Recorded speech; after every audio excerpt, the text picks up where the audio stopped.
Resolution 2015-15, accept petition and order feasibility report, DesRosier Drive. Greg? Resolution 2015-15 is order the feasibility report of DesRosier Drive. If you recall, last meeting we received a petition to extend sewer and water along DesRosier Drive. The petition was signed by 36% of the property owners, and so tonight we're looking at starting the Chapter 429 process to extend sanitary sewer and water along DesRosier Drive for approximately 995 feet.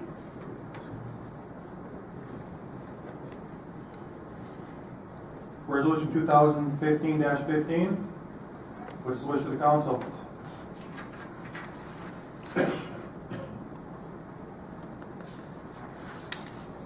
Mr. President, I guess I'd like some more information on this project before considering a motion. Property owner at 36% of abutting footage equals how many property owners? That's one property owner. The petition was from the one property owner on the south. Is there currently a home there to be served with utilities? There is a home on the corner, but they would be looking at potentially developing that property on the south side.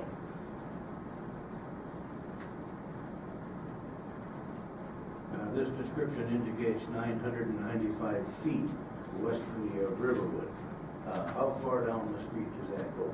That's roughly half of the DesRosier Half Drive. the distance. We looked at the rough estimates in terms of the sanitary sewer on how far we could serve. Half of it would have to come from Mississippi Boulevard, the other half would come from Riverwood Drive. And so that's why we picked basically the midpoint on where that run would stop in terms of being able to gravity feed to serve that property. And for this feasibility report, do you have any idea what the costs would be involved in that? It'll be staff time. In terms of cost for the staff, it's probably going to be less than high numbers, $2,000 for our staff to put together the feasibility report. For a total amount of? For the feasibility, less than $2,000.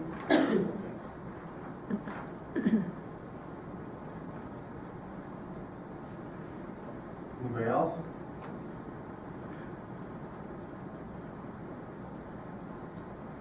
Anybody want to make a motion to approve or to table?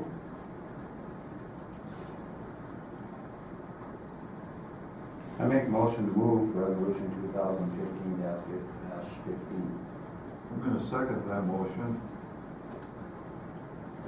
We got a motion by Mayor Zelka and a second by Councilman Gushik to approve resolution 2015-15. Is there any discussion? Yes, Mr. President, I just feel kind of duped on this project. It wasn't too long ago we got the quitclaim signed and development wasn't brought up. It's kind of like it came out of nowhere. It seems awfully coincidental to me that we get a quitclaim and then bam, here we are now looking at possibly running utilities down that road.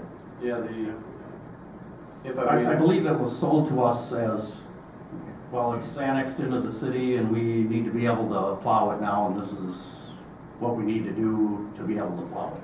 True. And at the time, it was a private drive. We were not, because of our city policy, we're not allowed to plow on private property. Right, what I'm saying is this sounds like it has nothing to do with snow plowing to me. It had everything to do, the quitclaim had everything to do with snow plowing. You know, the one thing too that I guess I'm concerned with is we currently have a list of projects that can be quite expensive. The chances of this happening this year may not be that great. So maybe we should do the feasibility report next year when the possibility exists that we can do it.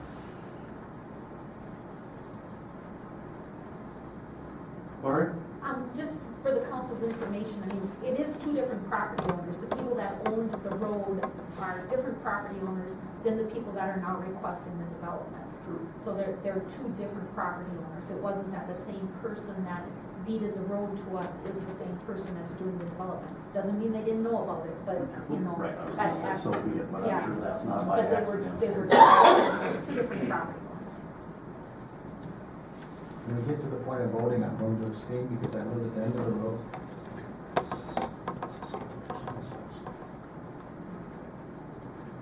still have a right to voice your opinion on it, you're a property owner. Well, It's actually, it's not going down this it's not going as far as my property. I'm glad that somebody brought up that nobody that actually lives on the road requested it. Any other discussion? So who's requesting it? The people that own that land halfway down? Sure. On the left side? That's correct. Roach Development On the made the south side. request. Figured it was- So he's looking for a development reason to get water, everything, services back there so he can develop it, make it more sellable. I haven't seen any plans, but that's what I would suspect. And it also brings tax base into the community if they, It you know, does. build houses or, you know, anything on it, it certainly will help the tax base. Something like on a project like this, meaning that road's tarred already, it's gonna have to come up and go in under the tar. We would look at where we would put it, but most likely that's where it would go. The sanitary sewer is extended already out, it's stubbed out through the center of the road. That's generally where you put it because in the wintertime, if you ever have to access those manholes, it's already plowed and it's easier to access as opposed to trying to dig through a snowbank to find a manhole to try to clean something out. So likely that's where it would go, but we would look at what options are out there. Would there be storm sewer there too? It would probably be a rural section, meaning it would still have the ditches over into there. We don't have storm sewer extended out in the Riverwood area, so to add it to this project, it would be a much larger endeavor than just this area. So that's all it would be, is that? It would be the swales, like you see, for storage of rainwater, yeah, until it infiltrates.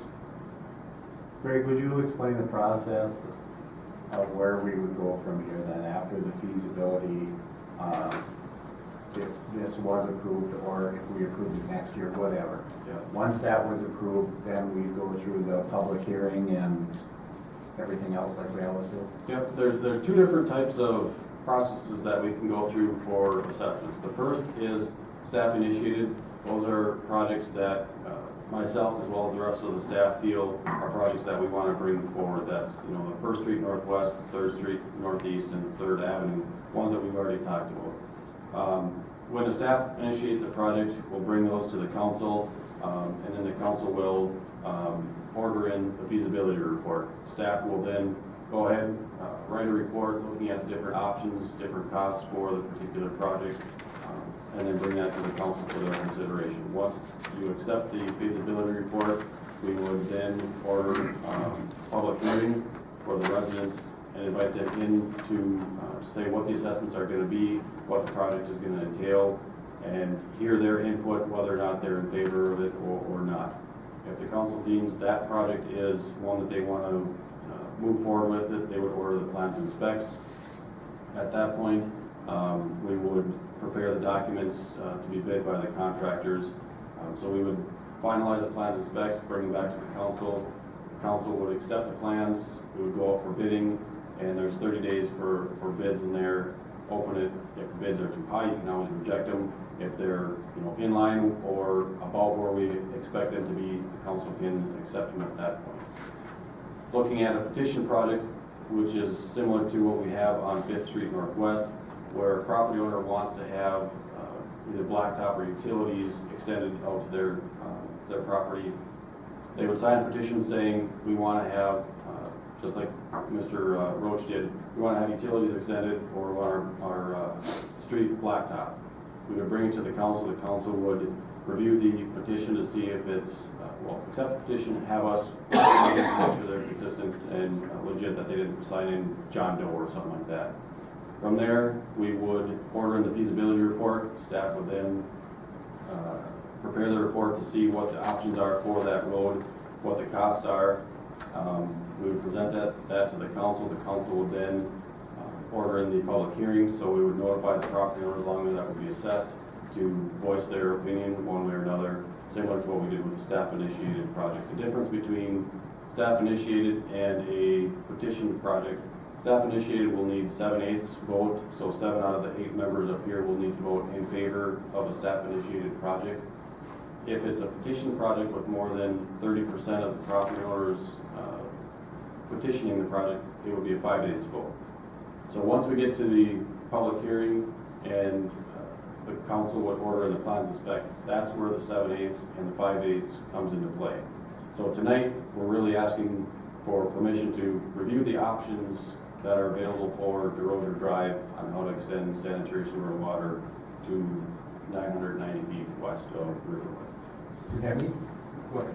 do they need to give you an information about what they're planning for a development there before you know what you're gonna put in the street? We'll request it, but technically they don't have to provide us anything. They just requested us to extend sanitary sewer and water to their property.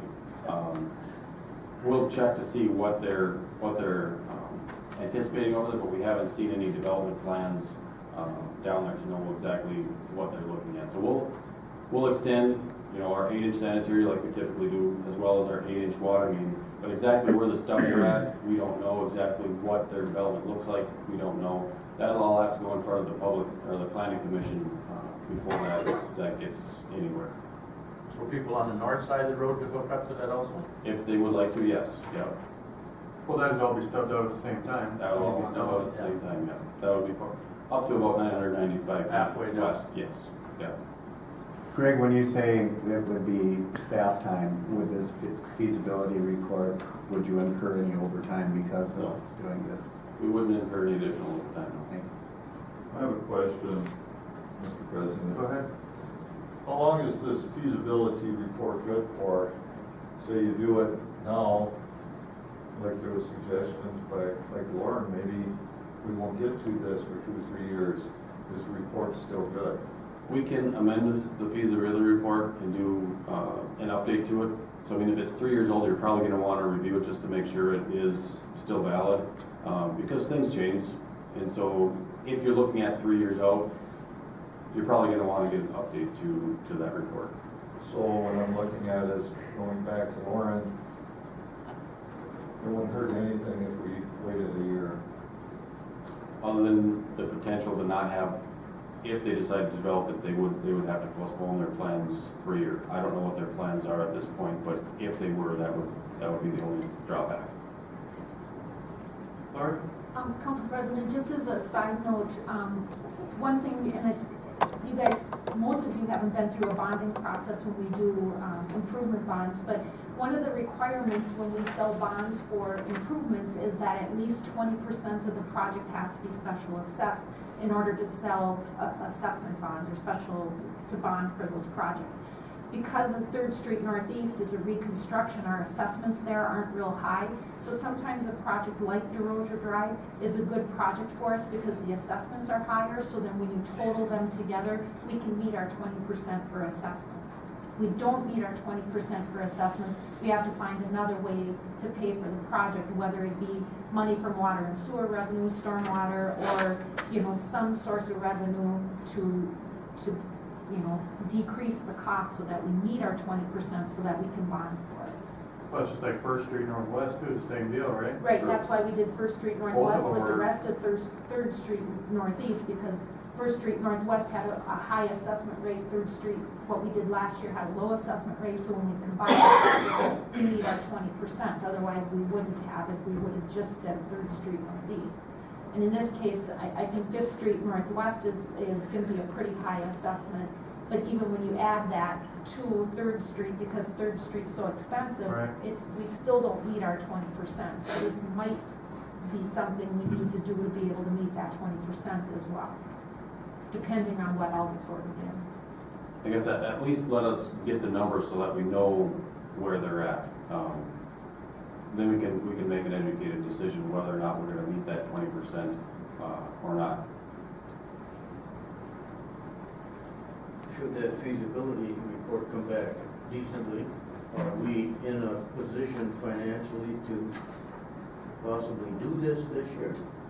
We would not be able to do all of the projects that we have in front of you. Even the way it sits today, we wouldn't be able to do all of them. We would have to prioritize them, there's no doubt. But I think there's some projects that we may or may not be able to, put on the shelf for next year type of thing. But I think before we make that decision, we have to know exactly how much this one's gonna cost before we say, let's not even think about it. We got a motion and a second? Any more discussion? Not, resolution, call a roll? Liljegren, Yes. Zilka, Yes. Hansler, Yes. Hanson, No. Bushik, Yes. Knopfler, Yes. Boyum, No. Hurkak, Abstain. Motion carries. Resolution 2015-16, approve issuance of general obligation permanent improvement